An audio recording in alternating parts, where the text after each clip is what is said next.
Les fils des prophètes ont également été confrontés à des signes difficiles, où l'intervention de Dieu était nécessaire. Mais ils ont vu les choses se réaliser. Où est la différence avec ce Géhazi qui s'est présenté au nom du prophète avec un air très important et en tant que serviteur du grand prophète est entré, s'est dirigé vers la pièce où le garçon se trouvait, il a mis le bâton sur le garçon et s'attendait à voir quelque chose se passer. Et cependant, rien s'est produit. Sans nul doute, Géhazi a dû mettre en œuvre la méthode préconisée pour que la chose se fasse. Peut-être que le bâton n'est pas dans la bonne position, a-t-il dû se dire. Il a donc essayé une nouvelle fois, mais rien n'est arrivé. Pour finir, il a dû admettre son incapacité et repartir en confessant son échec. 2 Rois 4, 29. Quelle en est donc l'explication? Vous vous rappelez que quand le Seigneur est descendu de la montagne de la transfiguration, il a trouvé certains de ses disciples avec un pauvre père qui leur avait amené son fils pour qu'il soit guéri. Et le père a dit au Seigneur, je l'ai amené à tes disciples et ils n'ont pas pu le guérir. Matthieu 17, 16. Ensuite, les disciples ont demandé au Seigneur pourquoi n'avons-nous pas pu le mettre dehors en parlant du démon.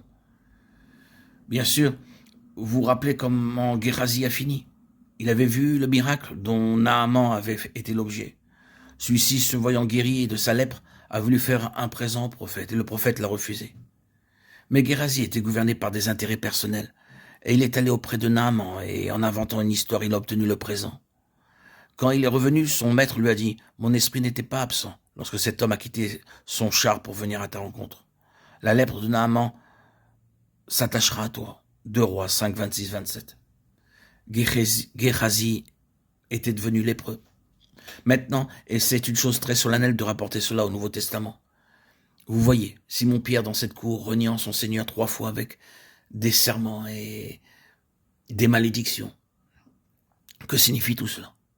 C'est étroitement associé avec le Seigneur même de la vie, le prince de la vie. Et pour Pierre comme pour d'autres disciples durant tout le temps de cette association avec Jésus, vous pouvez déceler des intérêts personnels.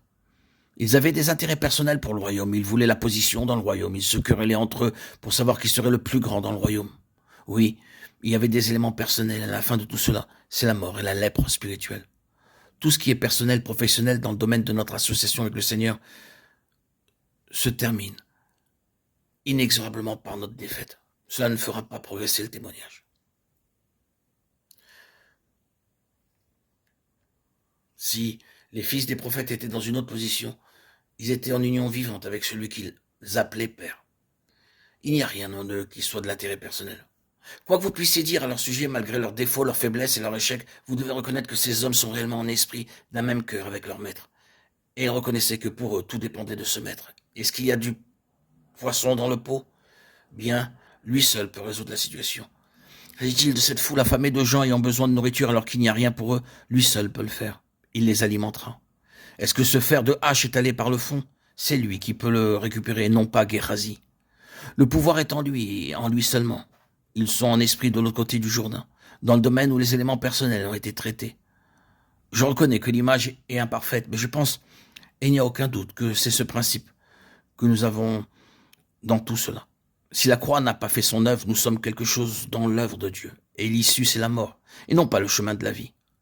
Quand nous revenons au domaine pratique, c'est la voie de la mort, comme pour Géhazi, et cela doit être rejeté en fin de compte dans la honte et l'échec. Quand la croix a été bien plantée dans cette vie propre, ce n'est plus moi, mais Christ. C'est la voie de la vie. Nous pouvons entrer dans des situations très difficiles qui peuvent être considérées comme la mort, mais non point à la mort, mais pour la gloire de Dieu, afin que le Fils de Dieu soit glorifié. Jean 11, 4.